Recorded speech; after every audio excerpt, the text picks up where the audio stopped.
Les ennemis d'hier qui s'embrassent et s'étreignent chaleureusement. Tout sourire, Laurent Gbagbo et le président Alassane Ouattara, main dans la main, au nom de la réconciliation nationale. Laurent Gbagbo et Alassane Ouattara se sont retrouvés pour la première fois depuis 10 ans, depuis la présidentielle qui les opposait. Ils se sont enfin revus hier à Abidjan, première rencontre entre Alassane Ouattara et Laurent Gbagbo en 10 ans après les violences électorales qui les avaient opposés en 2010-2011. Êtes-vous prêt à prendre rendez-vous avec votre pire ennemi? Êtes-vous prêt à embrasser de nouveau quelqu'un qui vous a trahi? C'est en tout cas ce qui s'est passé entre Laurent Gbagbo et Alassane Ouattara. Ce sont deux présidents ivoiriens, l'ancien et l'actuel. À travers cette vidéo, vous allez comprendre à quel point vous devez faire preuve de pardon et de tolérance.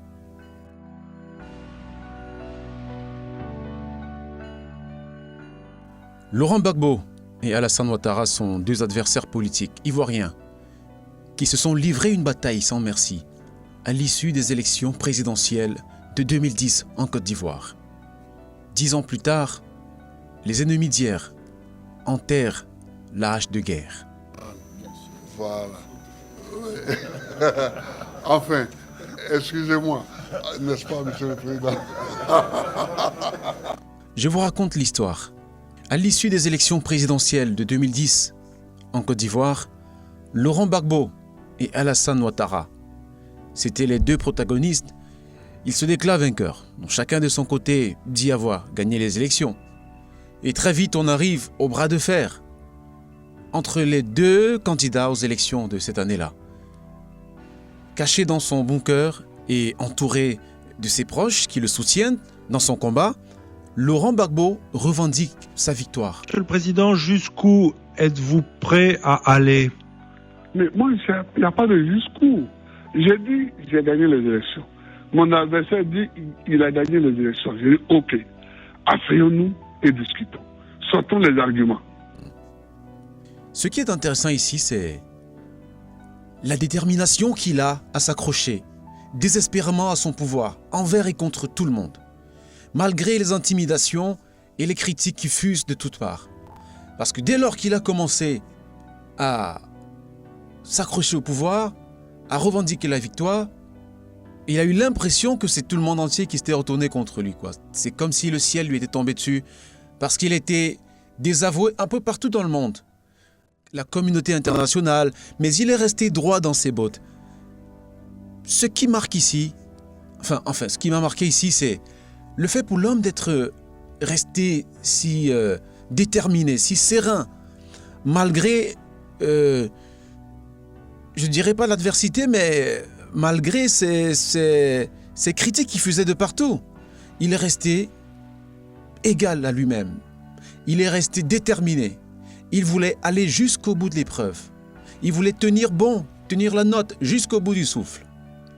Surtout que, de son côté, Alassane Ouattara, qui était soutenu par la communauté internationale, ne veut pas lâcher le morceau. Il déclare à son tour depuis l'hôtel du Golfe, où il s'est enfermé, avoir gagné les élections. Ça se dispute des deux côtés. Oui. La première question importante aujourd'hui, c'est est-ce que vous pensez que l'heure est venue pour l'option militaire, qu'il n'y a plus rien à négocier? Non, moi j'ai dit à Laurent Gbagbo de quitter le pouvoir.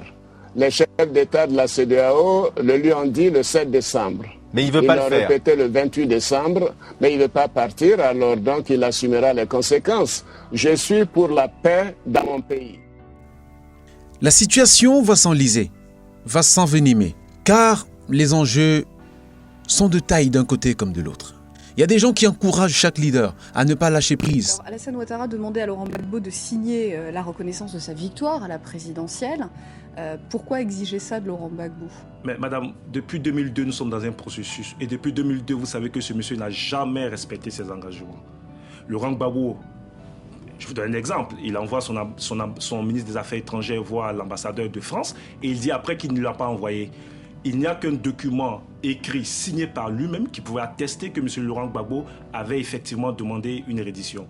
Donc pour Laurent Gbagbo, Il y a par exemple Charles Blé Goudet et surtout son épouse Simone qui était son soutien numéro 1.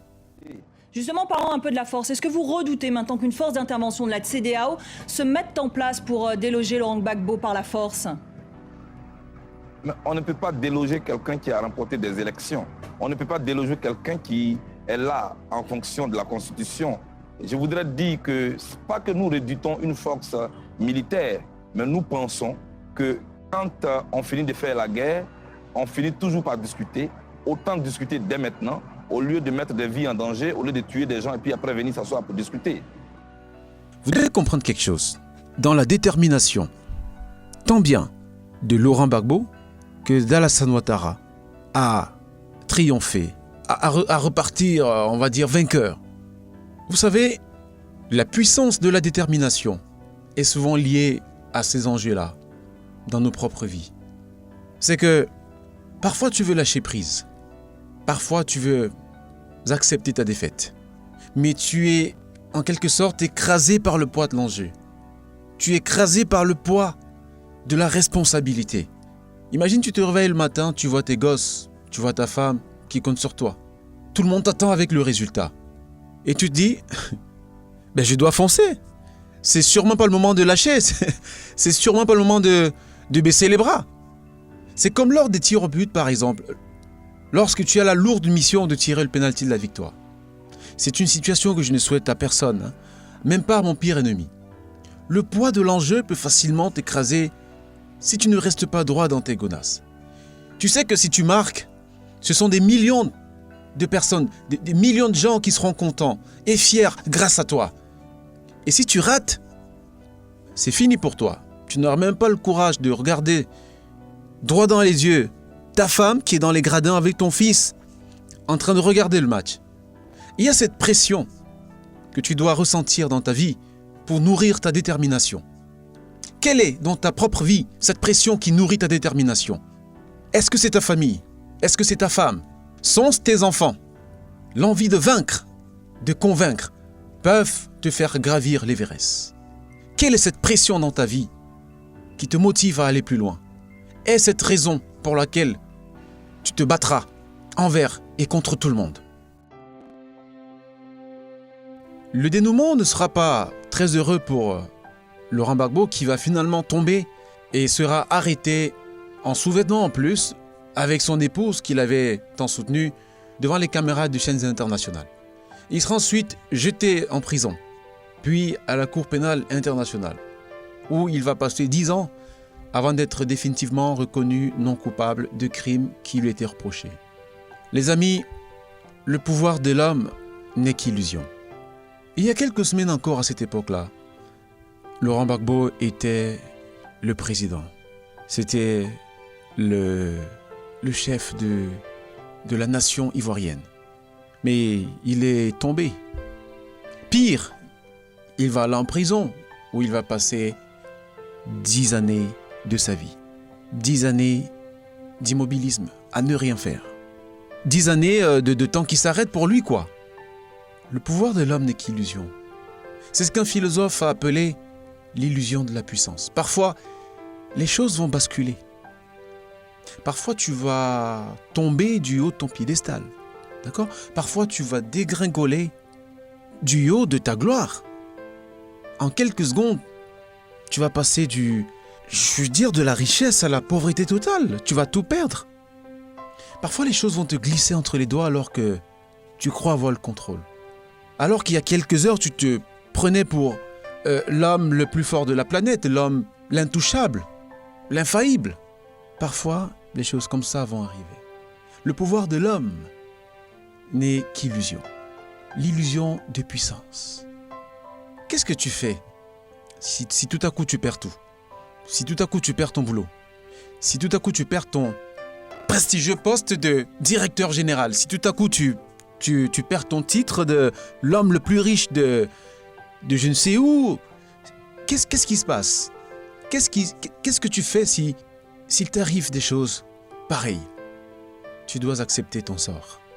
Tu dois t'adapter à ta nouvelle situation, à ta nouvelle réalité et te faire une raison. Chercher à rebondir plutôt que de t'apitoyer sur ton sort. Plutôt que de passer des heures et des années à ressasser le passé, à retourner le couteau dans la plaie, à ne plus vouloir avancer, quoi. Parce que la vie, c'est une succession de séquences. Il y a des séquences sombres, moins sombres, mais le plus important, c'est la fin. Parce que, comme disait une romancière, il vaut mieux une fin qui nous épouvante, plutôt qu'une épouvante sans fin. Et c'est ce que tu dois faire, mon frère. Tu dois chercher le meilleur, tu dois puiser au fond de toi pour rebondir, pour te déchaîner, pour repartir sur de nouvelles bases, pour renaître et connaître le bonheur d'un jour nouveau. Pourquoi une telle détermination d'un côté comme de l'autre? Eh bien, des deux côtés, les deux hommes avaient rendez-vous avec l'histoire. Et la raison en est que, à l'époque d'Houphouët-Boigny, le premier président ivoirien, Alassane Ouattara, alors Premier ministre, était en quelque sorte le chouchou du président. Laurent Gbagbo, lui, il était du camp opposé, quoi. Il était d'opposition. Et on ne compte même plus le nombre de manifestations qui ont été matées à cette époque-là. Et vu que les manifestations étaient matées à l'époque où Alassane Ouattara était aux affaires, Laurent Gbagbo a dû nourrir, même sans le dire, une certaine rancune, une certaine rancœur contre Alassane Ouattara. Mais en 1993, quelque chose se passe. Le président Houphouët-Boigny meurt et Alassane Ouattara est mis à l'écart.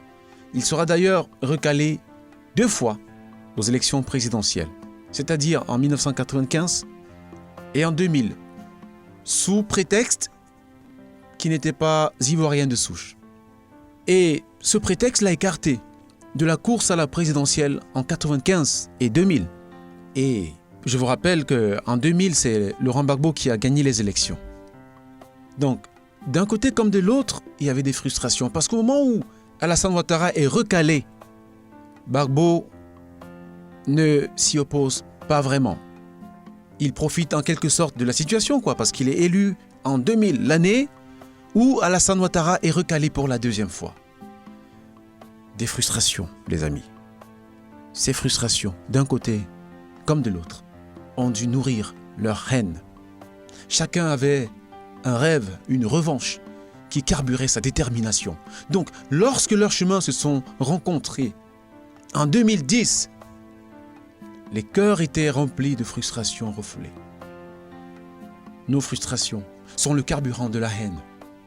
Quelqu'un qu'on a frustré, rejeté, est plein de ressentiment. Tu vois, ça me rappelle l'histoire de ces tueurs en série américains. Les enquêtes ont souvent tendance à montrer qu'ils ont eu des antécédents dans leur enfance. Ils ont été bisoutés au lycée, insultés et rejetés par leurs parents, des fois violentés. Bref, ils grandissent sans affection et deviennent des dangers pour la société. Ça me rappelle d'ailleurs ce film américain basé sur une histoire vraie. Serial Killer, c'est le titre du film. C'est un enfant qui n'a pas connu l'amour de ses parents. C'est un enfant rejeté. Un enfant qui était battu, violenté et même violé par sa propre mère qui était une mère alcoolique, une mère incestueuse qui le battait tout le temps. À l'école, même à l'école, il était moqué, il était la risée de ses camarades. C'est ma maman qui m'a habillé comme ça. Taisez-vous, taisez-vous. Pourquoi vous habille-t-elle en fille? Elle dit que pour être un garçon, je suis pas assez bien. Je vous ai dit de vous taire. Je vous ai dit de vous taire. Et il a grandi en ne sachant pas comment aimer, parce qu'il n'a pas reçu de l'amour. D'accord? Il a grandi avec ce sentiment de rejet, avec ce sentiment d'inutilité, avec ce sentiment avec cette perte, cette absence totale de confiance en lui. Et cela l'a rendu dangereux. Parce que lorsqu'il grandit, il s'attaque à toutes les femmes. Il voit en toutes les femmes qu'il rencontre sa mère. et a tendance à se venger contre toutes ces femmes parce que ces femmes, pour lui, incarnent sa mère qui l'a violenté, qui l'a battu quand il était tout petit. Donc il a ce désir de prendre sa revanche sur la gente féminine en général. Et toute sa vie, il a commis des meurtres, des crimes contre des femmes. Il était d'une violence extrême, d'une sauvagerie indescriptible. Parce que c'est un monstre que la société a fabriqué. Il a grandi sans amour. On ne lui a jamais appris à aimer. On ne lui a jamais appris à être doux, à être tendre. Comment peut-on donner ce qu'on n'a pas, les amis? Le sentiment de rejet provoque des blessures narcissiques. On ne donne que ce que l'on a reçu. On ne peut pas donner de l'amour lorsqu'on a reçu la haine. Mais la bonne nouvelle, tu dois apprendre à te servir de tes frustrations pour t'élever. Moi, par exemple, à chaque fois que j'ai été rejeté, j'ai pris du recul, me suis préparé en silence et je suis revenu de la meilleure façon. C'est-à-dire en essayant de démontrer le contraire, en essayant de démontrer à mes détracteurs qu'ils avaient tort, qu'ils les avaient conclus un peu trop vite, qu'ils étaient allés un peu plus vite que la musique. Vous devez sublimer vos frustrations. Sers-toi de ces frustrations pour devenir le meilleur de toi-même, pour devenir la meilleure version de toi-même. C'est la meilleure façon de répondre à ceux qui te regardent avec mépris, qui te regardent avec condescendance, avec ceux qui te regardent avec le sentiment d'être supérieur à toi. La meilleure réponse, c'est de prouver le contraire.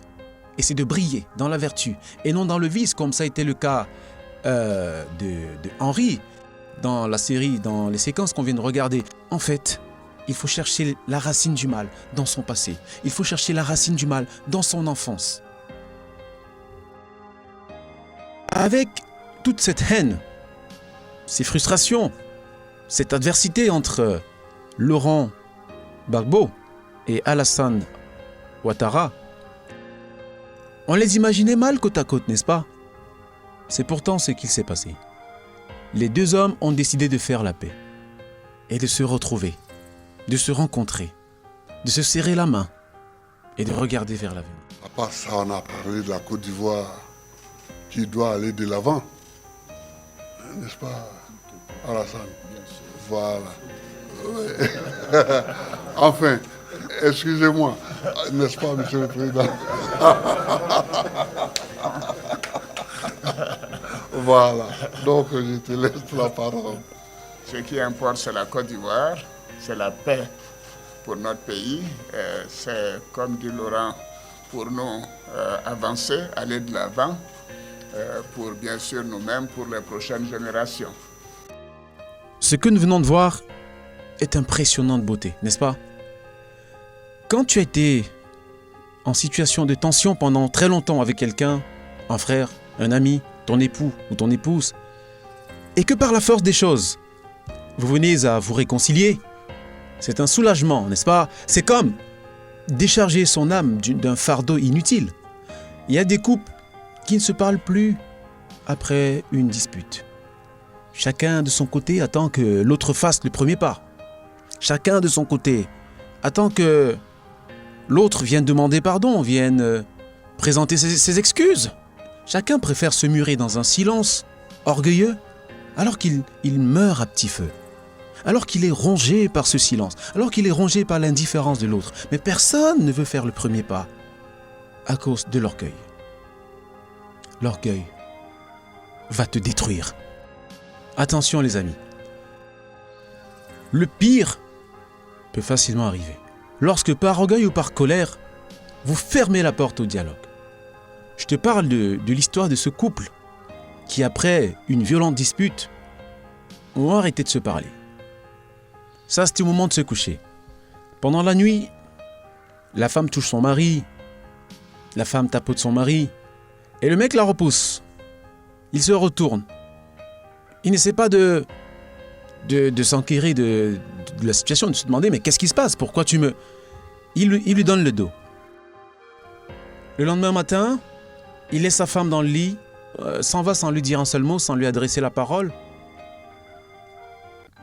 Le soir, il rentre chez lui et trouve sa femme encore couchée dans le lit, dans la même position que le matin. Et il se dit, mais il doit bien se passer quelque chose. C'est là qu'il s'approche de sa femme. Boum! Devinez quoi? Catastrophe. Elle est morte pendant son sommeil.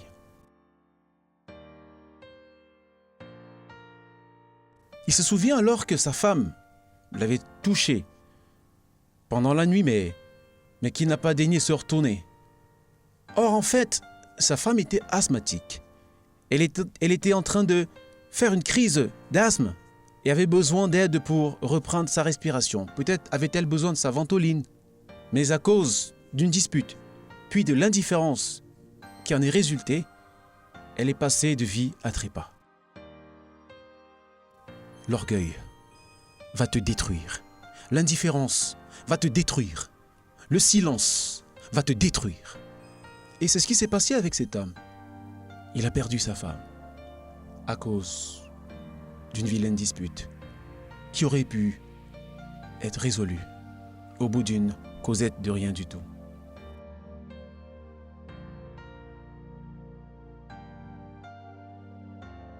Et si on se parlait à nouveau après une dispute? Et si on brisait le silence qui nous rend prisonniers de nos émotions? Le silence, l'indifférence ne sont que ruine de l'âme. Les amis, quelquefois dans la vie, gagner la paix vaut mieux que gagner la guerre. On a tous des conflits interpersonnels entre mari et femme, entre cadets et aînés, entre voisins-voisines, entre nations.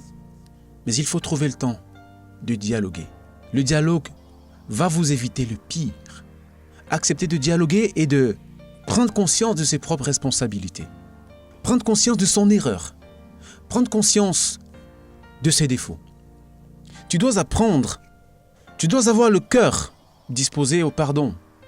On connaît des gens qui veulent toujours avoir raison, qui veulent toujours avoir le dernier mot. Est-ce qu'il vous est déjà arrivé de demander pardon quand bien même vous n'avez rien fait de mal? Il y a sûrement des gens qui vous ont fait du mal, qui vous ont injustement accusé, qui vous ont planté le couteau dans le dos. Écoutez, faites table rase sur le passé.